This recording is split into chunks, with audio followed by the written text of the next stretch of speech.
अस्सलामुअलैकुम दोस्तों, मैं हूं मोहम्मद साजिद आलम। मैं उम्मीद करता हूं कि आप खैरियत से होंगे।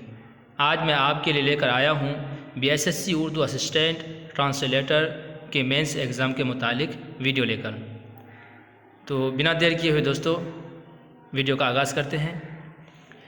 विभाग की तरफ से बिहार कर्मचारी चयन आयोग विभाग की तरफ से एक विज्ञापन आया है, चिट्ठी आई है, जिसमें लिखा हुआ है विज्ञापन संख्या 1/19 पद सहायक उर्दू अनुवादक की मुख्य परीक्षा हेतु विज्ञापन, यानी मेंस एग्ज़ाम के लिए विज्ञापन। तो ऑनलाइन आवेदन प्रारंभ करने की जो तिथि है वो 3/8/2021 है। ये देख सकते हैं 3/8/2021 ऑनलाइन आवेदन प्राप्त करने की तिथि है, यानी 3 अगस्त से शुरू होगा। ऑनलाइन परीक्षा शुल्क यानी पेमेंट जमा करने की जो तिथि है वह है 22/8/2021, यानी 22 अगस्त 2021 तक लास्ट डेट है पेमेंट करने का। ऑनलाइन आवेदन की अंतिम तिथि है 23 अगस्त 2021। तो इसमें क्या कहा गया है, चलिए पढ़ते हैं, देखते हैं। उर्दू सहायक उर्दू अनुवादक की प्रारंभिक परीक्षा का परीक्षाफल प्रकाशित किया जा चुका है, यानी रिजल्ट, वो पीटी का रिजल्ट जो था वो प्रकाशित किया जा चुका है। प्रारंभिक परीक्षा में यानी पीटी में सफल अभ्यर्थी यानी जो पास हुए हैं वो अभ्यर्थी से मुख्य परीक्षा हेतु मेंस एग्ज़ाम के लिए ऑनलाइन आवेदन आमंत्रित किए जाते हैं। प्रारंभिक परीक्षा हेतु ऑनलाइन आवेदन में प्रविष्ट यानी बेसिक डिटेल्स यथा नाम, पिता या पति का नाम, फोटो लिंग, कोटि यानी कौन सा कोटि में आते हैं, BC, SC, ST, OBC वगैरह, जन्म तिथि, अस्थायी पता, दिव्यांगता की स्थिति आदि में कोई परिवर्तन नहीं होगा, यानी जो पहले भरे थे ये वही रहेगा, इसमें कोई तब्दीली नहीं होगी। अब आरक्षण की बात करते हैं। अभ्यर्थियों द्वारा प्रारंभिक परीक्षा हेतु भरे गए ऑनलाइन आवेदन में दावा किए गए आरक्षण श्रेणी में किसी भी परिस्थिति में परिवर्तन नहीं किया जाएगा तथा इस संबंध में किसी भी आवेदन पर विचार नहीं किया जाएगा। आगे चलते हैं। मुख्य परीक्षा यानी मेंस एग्ज़ाम। मुख्य परीक्षा के लिए 2 पत्र होंगे। प्रथम पत्र उर्दू व्याकरण और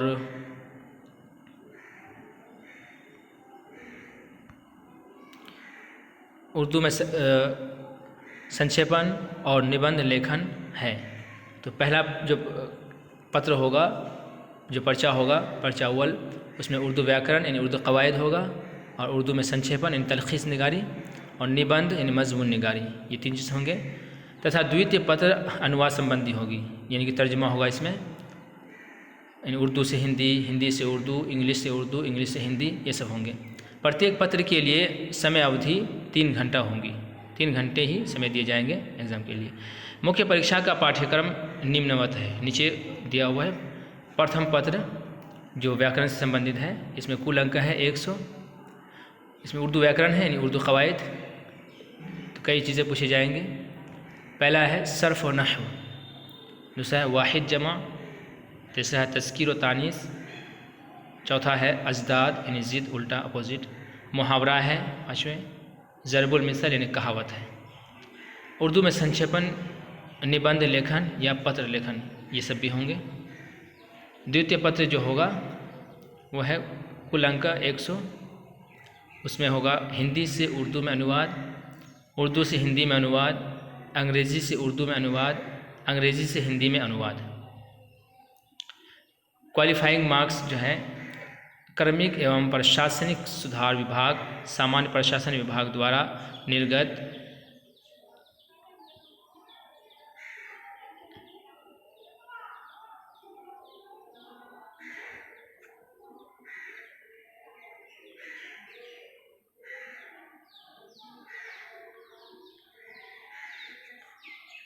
सामान्य प्रशासन विभाग द्वारा निर्गत संकल्प संख्या 2374 दिनांक 16/6/2007 के आलोक में लिखित परीक्षा में अभ्यर्थियों को न्यूनतम अर्हतांक अर्हतांक प्राप्त करना अनिवार्य होगा जो निम्नांकित है। सामान्य वर्ग 40% कम से कम लाना ज़रूरी है। पिछड़ा वर्ग के लिए 36.5%, अत्यंत पिछड़ा वर्ग के लिए 34%।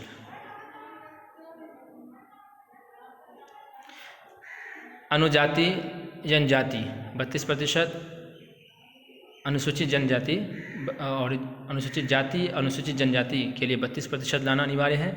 महिला सभी वर्ग के लिए 32% और दिव्यांग सभी वर्ग के लिए 32%। मंत्रिमंडल सचिवालय विभाग उर्दू निदेशालय बिहार पटना के पत्रांक 784 दिनांक 19/7/2019 के आलोक में 100 अंक के दो अलग अलग पत्रों प्रथम एवं द्वितीय के योगफल के आधार पर न्यूनतम अर्हतांक निर्धारित होगी।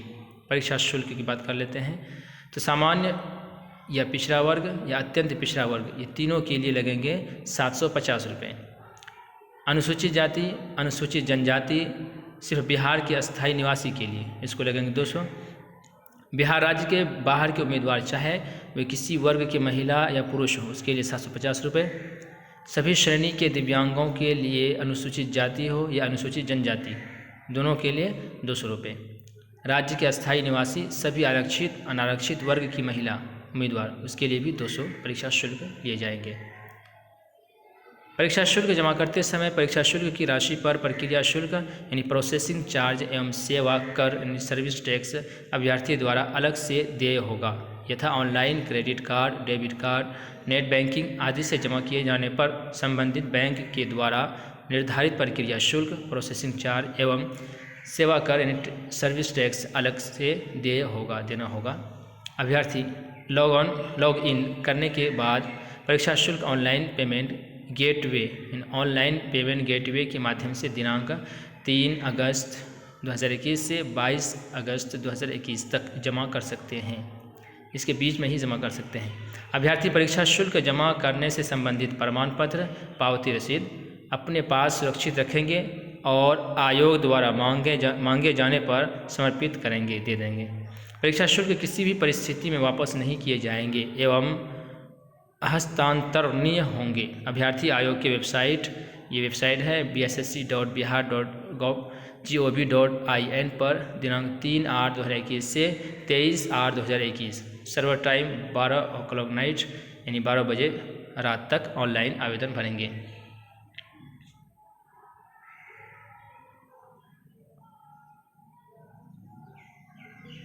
जिन अभ्यर्थियों के द्वारा मुख्य परीक्षा का ऑनलाइन आवेदन पत्र नहीं भरा जाएगा उनका अभ्यर्थित्व स्वतः रद्द माना जाएगा, उन्हें मुख्य परीक्षा में सम्मिलित नहीं किया जाएगा। अगला देखते हैं अन्य में क्या कहा है। अभ्यर्थियों को सलाह दी जाती है कि वे ऑनलाइन आवेदन पत्र भरने के पश्चात सबमिट करने से पूर्व उसकी सभी प्रविष्टियों को ध्यानपूर्वक देखकर यह सुनिश्चित कर लें कि सभी प्रविष्टियां सही भरी गई हैं। ऑनलाइन आवेदन समर्पित कर देने के पश्चात किसी भी परिस्थिति में किसी प्रकार की त्रुटि का परिमार्जन नहीं किया जा सकेगा। अभ्यर्थी आवेदन पत्र को सबमिट करने के पूर्व प्रीव्यू देखकर संतुष्ट हो लेंगे एवं यदि कोई सुधार आवश्यक हो तो एडिट ऑप्शन में आवश्यक सुधार करने के उपरांत ही आवेदन पत्र को सबमिट करेंगे। अभ्यर्थियों द्वारा प्रारंभिक परीक्षा हेतु ऑनलाइन आवेदन करते समय प्रविष्ट किए गए मोबाइल नंबर एवं ईमेल आईडी में अगर कोई परिवर्तन करना चाहते हैं तो वे परिवर्तित कर सकते हैं, क्योंकि भविष्य में भावी संवाद के लिए इसे उपयोग किया जाएगा। अगर आप गलत या अवैध मोबाइल नंबर दर्ज करते हैं तो भविष्य में बहुत महत्वपूर्ण सूचनाएं प्राप्त करने से वंचित रह जाएंगे, जिसके लिए आप स्वयं जिम्मेदार होंगे। भविष्य में पत्राचार जानकारी प्राप्त करने के लिए एप्लीकेशन फॉर्म नंबर या रजिस्ट्रेशन नंबर या रोल नंबर होना आवश्यक है। अतः पूर्ण रूप से भरे हुए आवेदन पत्र की प्रति अभ्यर्थी अपने पास सुरक्षित रखें। किसी भी परिस्थिति में डुप्लीकेट द्वितीयक registration number application form number प्रवेश पत्र निर्गत नहीं किए जाएंगे। किसी प्रकार की पैरवी करने या कराने अथवा गलत या अपूर्ण सूचना देने अथवा चयन की प्रक्रिया को किसी प्रकार का अनुचित तरीका अपनाकर प्रभावित करने का प्रयास करने पर अभ्यर्थित्व रद्द कर दिया जाएगा। महत्वपूर्ण निर्देश देख लेते हैं क्या कह रहा है इसमें। कदाचार करने, गलत आचरण अपनाने वाले अभ्यर्थियों की उम्मीदवारी रद्द किए जाने के साथ साथ भविष्य में आयोग द्वारा आयोजित की जाने वाली परीक्षाओं से उन्हें वंचित किया जा सकता है तथा ऐसे अभ्यर्थियों के विरुद्ध विधि सम्मत कार्रवाई भी की जा सकती है। कदाचार गलत आचरण के अंतर्गत निम्न बिंदु शामिल हैं। पहले बिंदु देखते हैं। परीक्षा केंद्र में mobile phone, bluetooth, analogue, digital, electronic घड़ी या अन्य किसी प्रकार का इलेक्ट्रॉनिक गैजेट पाए जाने पर। दूसरा है कदाचार में सम्मिलित रहने पर।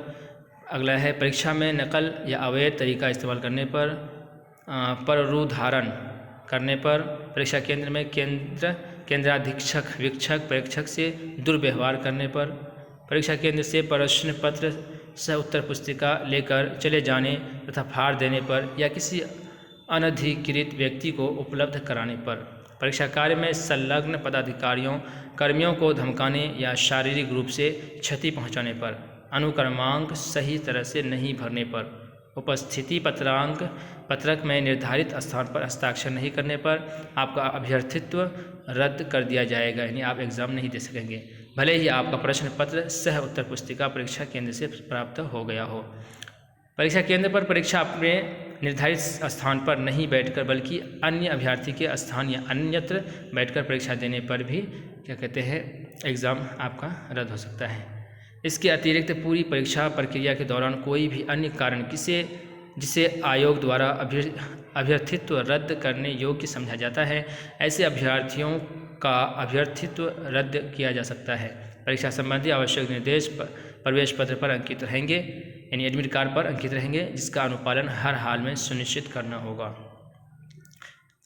एक नोट दिया है, देख लेते हैं क्या है इसमें।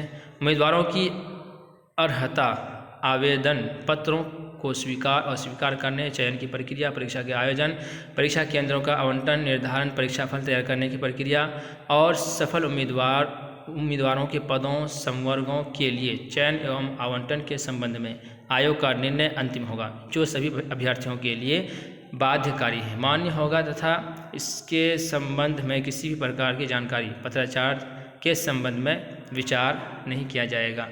ऑनलाइन आवेदन भरने की प्रक्रिया सन्निहित स्टेप्स अनिवार्य है। तो दोस्तों, जिन लोगों को ऑनलाइन अप्लाई करनी है, ऑनलाइन आवेदन देना है, तो वह कमेंट बॉक्स में कमेंट करें, तो इंशाल्लाह फिर दूसरी वीडियो में इसका तज़किरा करेंगे, क्योंकि ये वीडियो काफ़ी लंबा हो चुका है। जज़ाकल्लाह। तो जानकारी कैसी लगी? अगर अच्छी लगी तो हमारे वीडियो को लाइक करें, शेयर करें, कमेंट करें और चैनल को सब्सक्राइब कर लें, ताकि इस तरह की वीडियो, जानकारी से भरपूर वीडियोस लाता रहूं। शुक्रिया, धन्यवाद, थैंक यू।